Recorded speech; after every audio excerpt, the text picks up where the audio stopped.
You don't want content creation to be a second job, but you want to make really compelling content and have it be really easy. I'm going to show you one of my biggest tricks today. If you're here because you want the most successful real estate business in the simplest way possible, my name's Alisia Krastel, and I show you how to do the hard stuff really easy every week.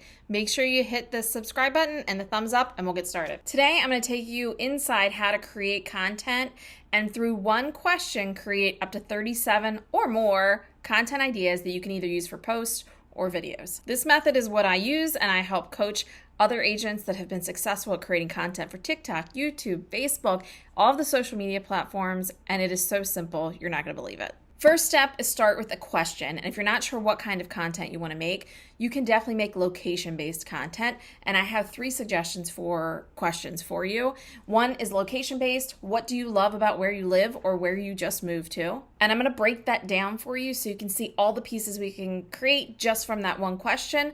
But if you're like, I don't want to make location-based content, then I have 2 other questions for you. What was challenging about the last transaction you had or a transaction you had? We can do the same method with that. Or why was my favorite client my favorite client? And I'll walk you through how to make those into content ideas. So let's start with the location-based one and say, why do I love Baltimore? That's where I am in Maryland. Why do I love Baltimore, Maryland? Well, I can come up with a couple things, right? You can think of 3 or 4 things. I'm going to move my crab. That's the first on the list, is that I love crabs. It's one of my favorite things about being here. I love it. I eat them. I socialize with them. I have crab feast. 2 is the proximity to everything. And 3 is the people. That is a whole video or a post itself.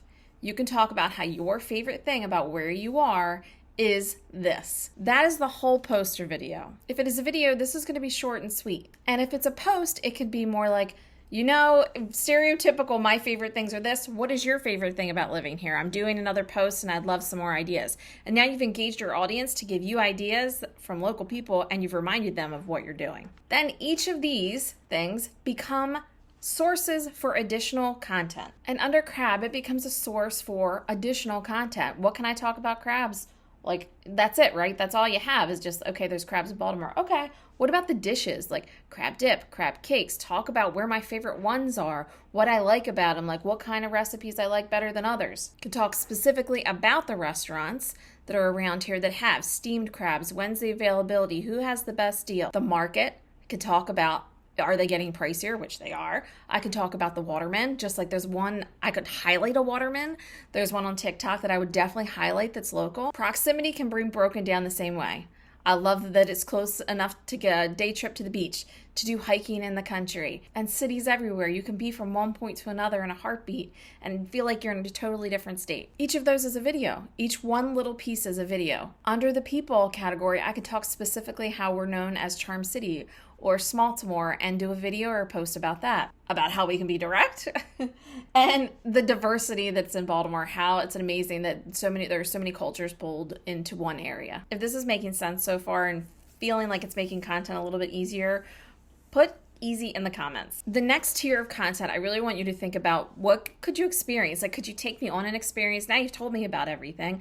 Could you take me on an experience where there's a dish? Like, make a recipe with me, or like show me one that, you know, your friends or your family made. Can you show us a video about that and how it was made? Experience it. Restaurants, can you take me to the restaurants? Can you introduce me to the people who work there or own it? Go deeper and have context in the market. Show me. Maybe you could go on the waterfront on a pier and do a video of the people working on the water and show the crabbing. Or take us to a seafood spot where you're buying the crabs to steam yourselves. You can do this for each of these. And I believe it would be very simple if you sat down and thought about it in this structure to create 3 for each of those subcategories. That takes you all the way to 37 videos. And let's just say that's too much, Alisia. I can't think of 3 ideas underneath of all of those. Great. If you could only think of 1 idea under each of these categories, that would give you 19 pieces of content. Since not everyone is going to want to do location-based stuff, let's talk about what was a challenge. Maybe we have people who are buying and selling at the same time, and they have a contingency. And what are the things that happen during that transaction?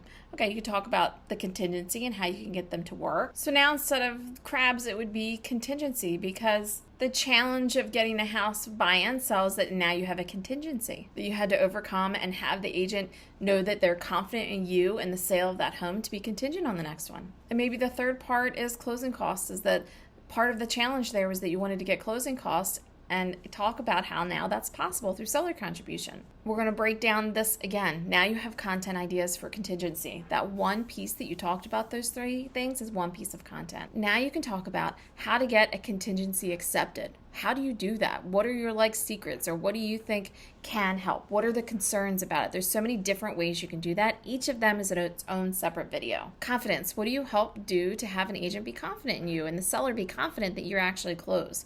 What are some things you do? Talk about those strategies. The closing costs, I'm going to use that as the biggest example because that's the easiest one to break down, and I know we've all come across it. So closing costs and asking for seller contribution now. How does that work? Is there a cap? Or can you just ask for as much as you want?